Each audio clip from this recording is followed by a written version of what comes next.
البدع والأهواء، أهل البدع العقائدية وأهل البدع السياسية.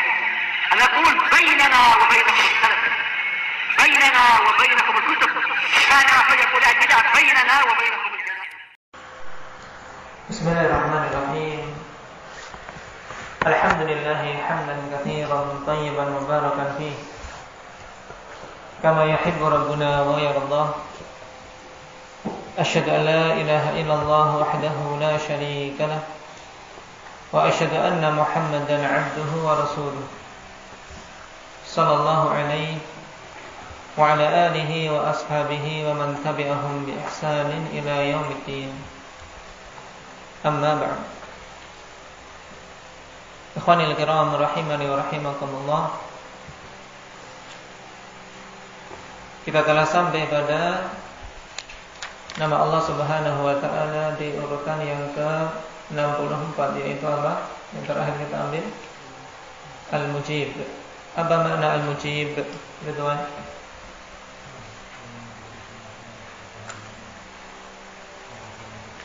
Zat yang memberikan pengkabulan doa dan permintaan dari hamba-hambanya. Taib. Dan ijabah yang Allah Subhanahu wa taala berikan ada berapa macam? Indang Ja'far. Ada dua, yaitu ijabah ammah dan ijabah khassah. Yang dimaksud dengan ijabah ammah apa? Apa Zaid?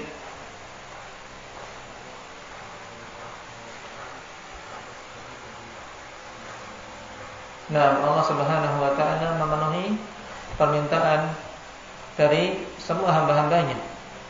Nah, tatkala mereka meminta dengan tulus kepada Allah Subhanahu wa taala, bahkan walaupun dia seorang musyrik. Sebagaimana dalam ayat Man ya'ti bil ayah Ahmad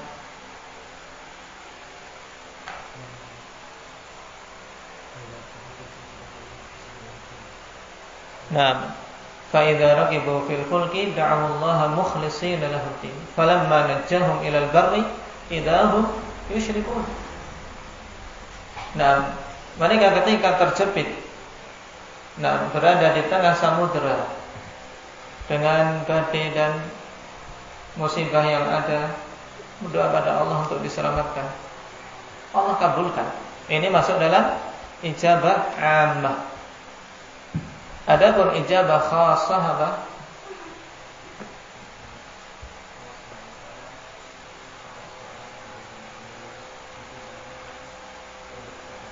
Nah, yaitu pengkabulan dari doa hamba-hambanya yang berdoa kepadanya, yang beriman, hamba-hamba yang beriman yang Allah Subhanahu wa taala cintai, yang tunduk terhadap aturan Allah Subhanahu wa taala.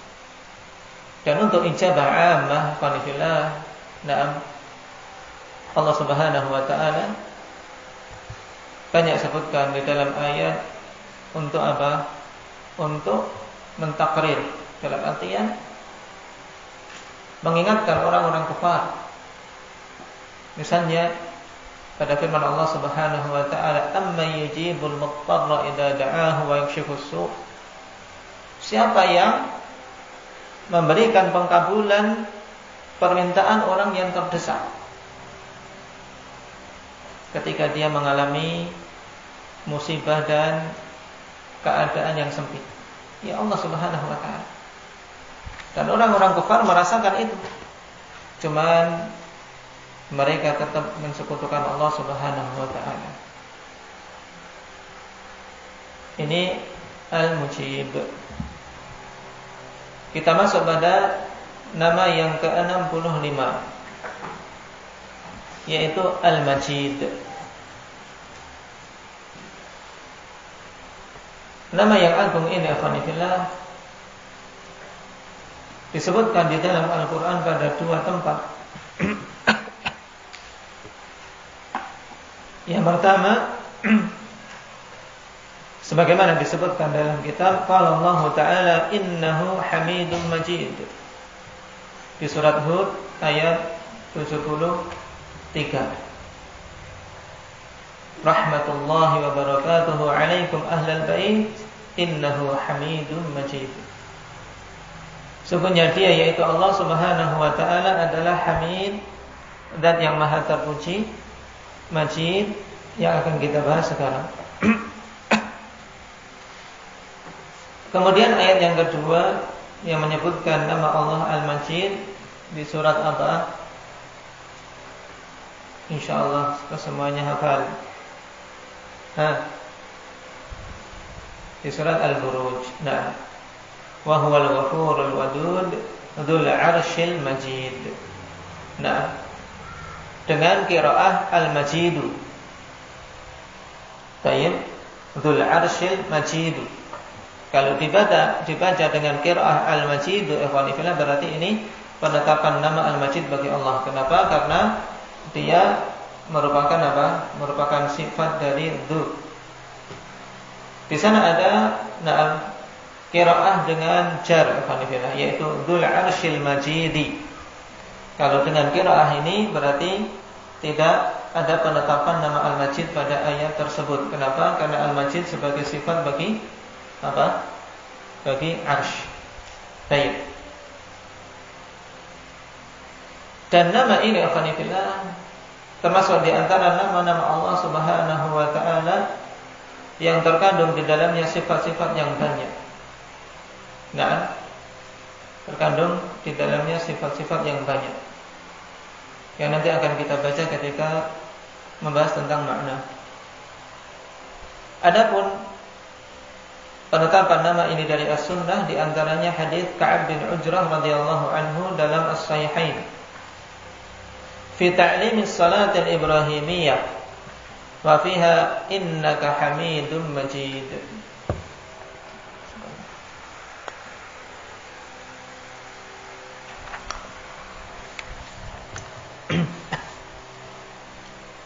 Berhubungan dengan pengajaran Nabi sallallahu alaihi wasallam salawat Ibrahimiyah, yang ini merupakan salawat yang paling utama, karena Nabi sallallahu alaihi wasallam sendiri yang mengajarkan. Sehingga seharusnya seorang yang ingin bersalawat kepada Nabi sallallahu alaihi wasallam, ketika ingin memilih yang paling utama, ya memilih salawat yang diajarkan oleh Nabi ini. Allahumma salli ala Muhammad wa ala ali Muhammad kama shallaita ala Ibrahim wa ala ali Ibrahim innaka Hamidum Majid, dan seterusnya. Ini syahidnya yang menjadi inti pendalilan kita, yaitu lafaz innaka Hamidum Majid. Sungguhnya engkau ya Allah adalah Al-Hamid Al-Majid.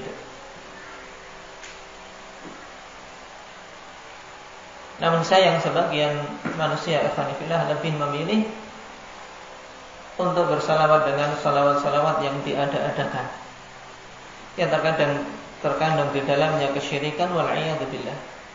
Demikianlah bid'ah. Dan kalau seorang berpaling dari sunnah, ya akan terjatuh pada bid'ah. Dan tatkala dia melakukan bid'ah, maka akan tercabut dari mereka sunnah. Sekarang maknanya, qala al-Imam Asy-Syaukani rahimahullahu taala, kathirul ihsan ila ibadihi bima yufdihi alaihim minal khairat.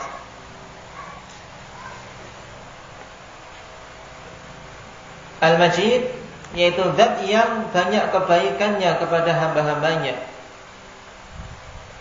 berupa hal-hal yang akan mengantarkan mereka kepada kebaikan-kebaikan. Dan ini salah satu dari penunjukan nama Al-Majid, ikhwanillah. Karena sebagaimana disinggung di depan bahwasanya Al-Majid, ikhwanillah, termasuk di antara Asmaul Husna yang menunjukkan sifat yang banyak di dalamnya, bukan hanya satu sifat saja. Nah, yang makna secara global yaitu wasi'us sifati 'azimuha, kathirun nu'uti karimuha, yaitu zat yang maha luas sifat-sifatnya yang agung dan sifat-sifatnya yang mulia. Sehingga Al-Majid kembali kepada kebesaran Allah Subhanahu wa taala dan kemuliaan serta banyaknya kebaikan-kebaikan yang diberikan kepada hamba. Nah, Al-Majid yang sering dalam bahasa kita biasanya cuma diartikan zat yang maha agung. Nah, zat yang maha agung. Baik agung dari sisi semua sifat-sifatnya. Dan agung dikarenakan apa? Banyak kebaikan-kebaikan yang diberikan kepada hamba-hambanya. Dan juga apa? Dikarenakan semua sifat-sifat yang ada pada Allah Subhanahu wa taala adalah sifat-sifat yang maha sempurna. Nah, karena itulah kewajiban kita sebagai hamba untuk mengagungkan Allah Subhanahu wa taala. Di antara bentuk pengagungan yang hendaknya kita ingat dan ketika membacanya hendaknya kita mentadaburi ikhwani fillah, yaitu ketika kita membaca Al-Fatihah di dalam salat.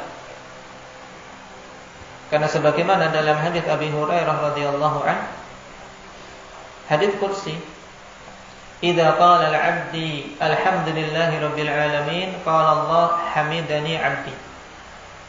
Wa idza qala ar-rahmanir rahim, qala athna 'alayya 'abdi. Wa idza qala maliki yaumiddin, qala majjadani 'abdi." Ketika kita membaca Al-Fatihah, kita sedang memuji Allah, mengulangi pujian-pujian kita kepada Allah, dan kita sedang mengagungkan Allah. Allah sendiri yang mengatakan, ketika kita mengatakan alhamdulillahirabbil alamin, berarti hambaku telah memuji kepada. Ketika kita mengucapkan Ar-Rahmanir Rahim, Allah Subhanahu wa taala dalam hadis tadi mengatakan athna 'alayya 'abdi, hambaku telah mengulangi kembali pujiannya. Dan ketika mengatakan maliki yaumiddin, hambaku telah mengagungkanku. Karena memang bentuk keagungan Allah Subhanahu wa taala yang sangat nampak. Walaupun di dunia ikhwanifillah dan di setiap zaman, di setiap tempat Allah zat yang maha agung. Cuma di dunia banyak manusia yang lalai tentang keagungan Allah. Adapun di akhirat, maka keagungan Allah Subhanahu wa taala sangat jelas, sebab tidak ada seorang pun yang mampu untuk apa? Untuk menolaknya. Nah, ketika kita mengatakan maliki yaumiddin, inilah bentuk tamjid, bentuk pengagungan kepada Allah. Nah, makanya ketika membaca Al-Fatihah, tadabburi ikhwanifillah, surat yang paling agung di dalam Al-Quran. Nah, yang wajib kita baca pada setiap salat. Nah, padanya pujian dan pengagungan terhadap Allah Subhanahu wa taala. Sehingga tatkala salat ini terkandung di dalamnya pujian dan pengagungan kepada Allah, maka memiliki nilai yang besar di dalam Islam. Yang besar di dalam Islam,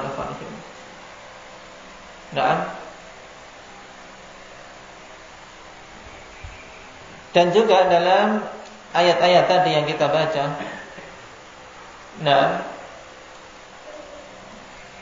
yang menetapkan tentang nama Allah Al-Majid, Allah gandengkan dengan Al-Hamid, innahu Hamidum Majid.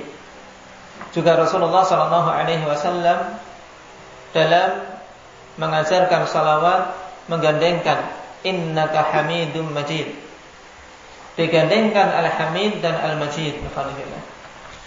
Dikatakan oleh Ibnu Al-Qayyim rahimahullahu taala, wa ahsanu ma qurina ismul Majid ila Al-Hamid. Nah, kama qalatil malaikah li baitil Khalil alaihi salam, qalu ata'jabina min amrillah rahmatullahi wa barakatuhu alaikum ahlal bait innahu Hamidul Majid. Sebagaimana pula dalam salawat Ibrahimiyah tadi. Nah, baik, ini sebagus-bagus penggandengan nama Allah Subhanahu wa taala Al-Majid dengan Al-Hamid. Baik. Sebab Alhamdu dan al-majdu ikhwanillah secara mutlak itu hanya hak Allah Subhanahu wa taala. Nah, Al-Hamid dan zat yang maha terpuji. Terpuji kenapa? Diingat lagi. Al-Hamid yaitu zat yang maha terpuji. Allah Subhanahu wa taala terpuji dari berapa sisi? Atau ketika ditanya kenapa Allah zat yang maha terpuji? Indah ya Abu Abdillah.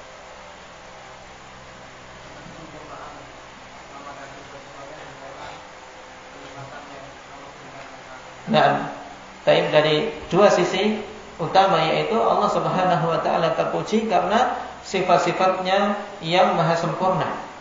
Allah terpuji karena apa? Karena Allah zat yang memiliki sifat-sifat yang sempurna, tidak ada cacat dan celah. Kemudian yang kedua, Allah Subhanahu wa taala terpuji dikarenakan nikmat-nikmat yang dianugerahkan kepada hamba-hambanya. Nah, kemudian Al-Majid ikhwanillah yaitu apa? Zat yang maha agung, yang maha luas kebaikannya kepada hamba-hambanya. Sehingga ketika digandengkan kedua nama ini, Al-Hamid dan Al-Majid, semakin apa? Semakin menunjukkan kesempurnaan di atas kesempurnaan.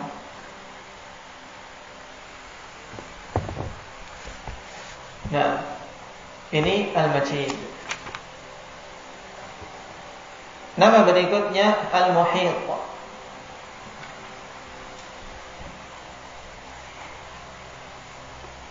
Wa dalilu qauluhu ta'ala wallahu muhitun bil kafirin.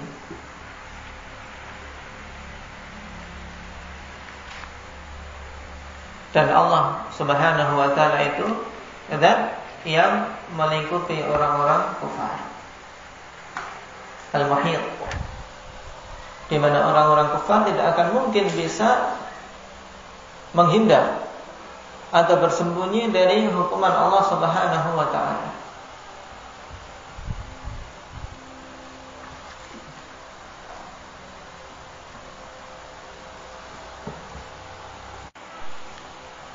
Dan nama ini telah disebutkan dalam Al-Quran pada beberapa tempat. Di antaranya yang Allah Subhanahu yang disebutkan dalam catatan kaki di sini di surat Al-Baqarah ayat 19.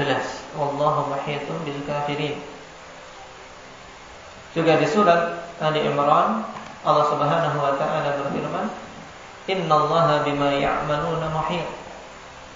Sungguhnya Allah Subhanahu wa taala itu melingkupi apa-apa yang mereka lakukan.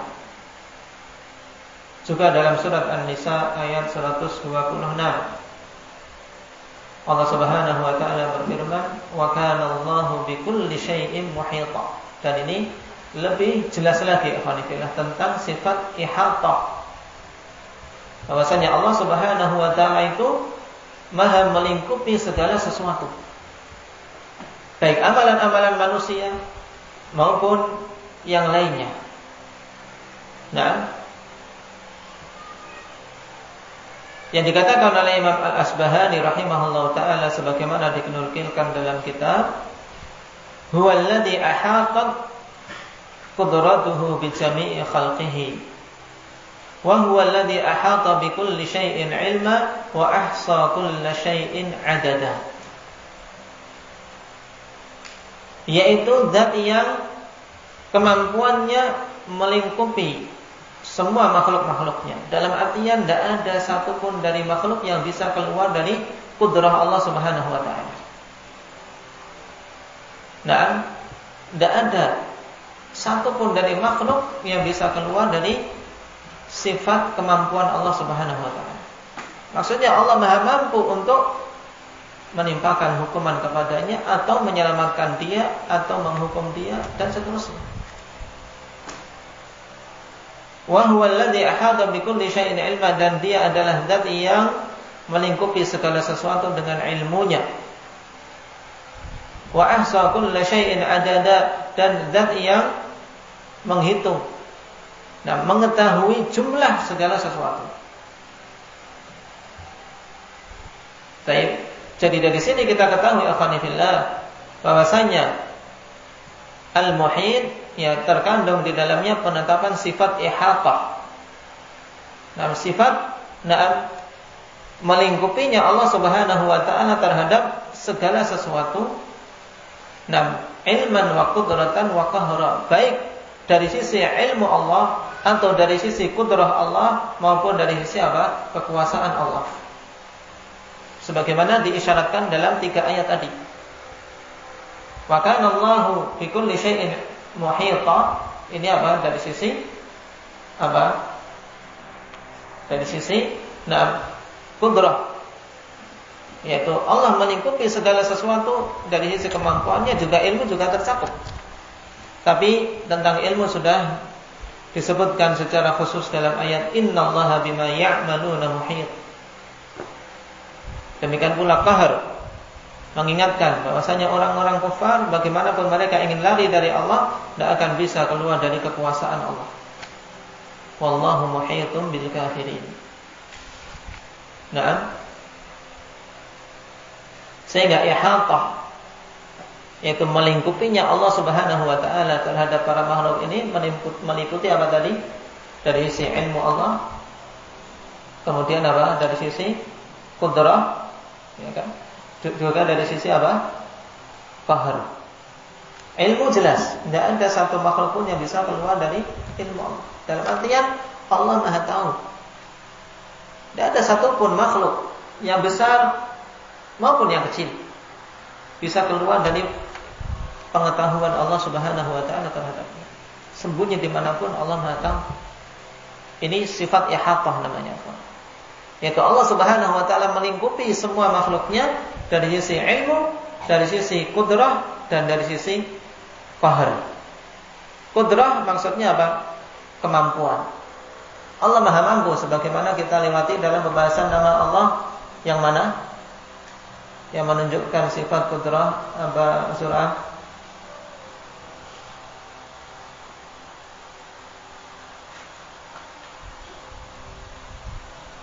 Ada 3 nama.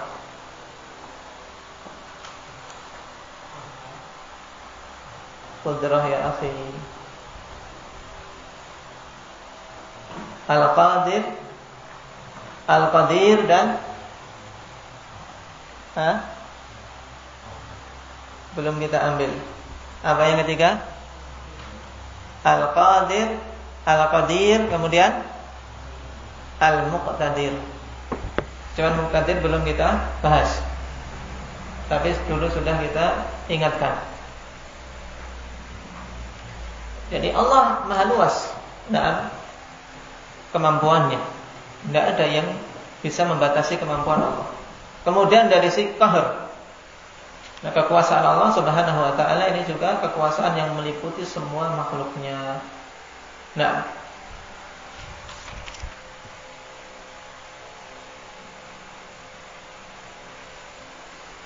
kemudian nama berikutnya Al-Musawwir.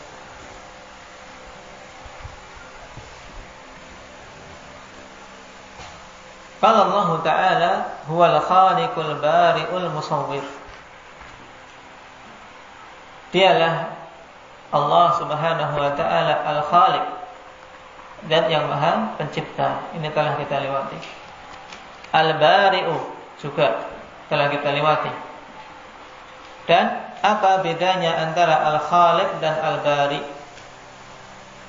Indah ya, Rifki. Karena ketiga nama ini Al-Khaliqul Bari'ul Musawwir, dari sisi penetapan sifat penciptaan semuanya apa? Menetapkannya. Tiga-tiganya menetapkan sifat bahwasanya Allah zat yang Maha Pencipta. Cuman ada perbedaan. Perbedaan yang butuh kejelian untuk bisa memahaminya. Al-Khaliq dan Al-Bari.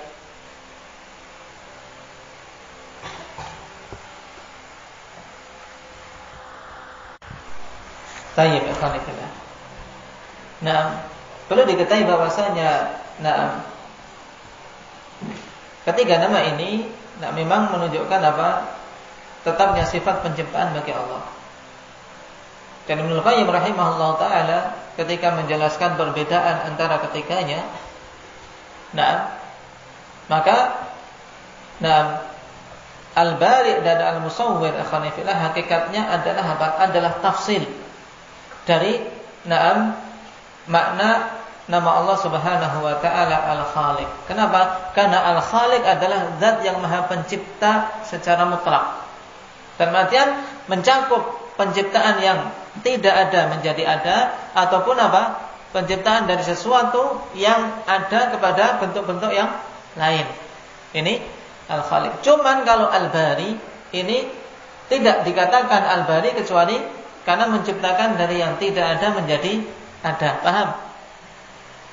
Jadi mana yang lebih khusus? Al-Bari. Al-Khaliq lebih umum, yaitu menciptakan. Paham? Ya. Paham? Al-Khaliq zat yang Maha Pencipta. Nah, penciptaan ini mencakup penciptaan yang tidak ada menjadi ada, atau penciptaan yang sudah ada ke bentuk-bentuk yang lain. Oleh karena itulah Allah Subhanahu wa taala katakan pada sebagian ayat, "Fatabarakallahu ahsanul khaliqin." Nah, dikatakan ahsanul khaliqin, berarti ada pencipta-pencipta yang lain. Maksudnya apa? Mereka mengubah bentuk saja. Adapun yang menciptakan dari tidak ada menjadi ada hanya Allah Subhanahu wa taala saja. Kemudian al-musawwir apa? Baik. Kalau digabungkan tiga nama ini, Ibnu Qayyim rahimahullah taala dalam Syifa'ul 'Alil mengatakan, "Fal khaliq huwal muqaddir lil asya' ala muqtada hikmatihi." Nah, kalau digabungkan perbedaannya, al-khaliq adalah zat yang mentakdirkan semua perkara-perkara sesuai dengan hikmahnya, yaitu menetapkan kadarnya. Kemudian al-bari al-mujid laha ba'dal adam, yaitu zat yang mengadakan makhluk tadi, yang sebelumnya tidak ada. Kemudian wal musawwir ay al makhluqati wal kainati kaifa syaa. Musawwir yaitu yang membentuk. Yang membentuk semua makhluk-makhluk dan segala sesuatu yang ada di jagat raya ini sesuai dengan kehendak Allah Subhanahu wa taala. Nah, dari sini kita ketahui bahwasanya Al-Bari dan Al-Musawwir merupakan tafsil dari makna Ismul Khaliq. Nah, kenapa? Dirinci lagi. Allah Subhanahu wa taala ketika menghendaki sesuatu, maka Allah akan menetapkan kadarnya sesuai dengan hikmah Allah Subhanahu wa taala. Nah, qaddarahu thumma barra'ahu ay aujadahu, thumma sawwara. Paham? Nah, ini urut-urutan penciptaan. Nah, jadi kalau digandengkan tiga nama ini, Al-Khaliq, Al-Bari, Al-Musawwir, maka perbedaannya tadi. Paham? Mas Hanafi, gimana coba? Baik.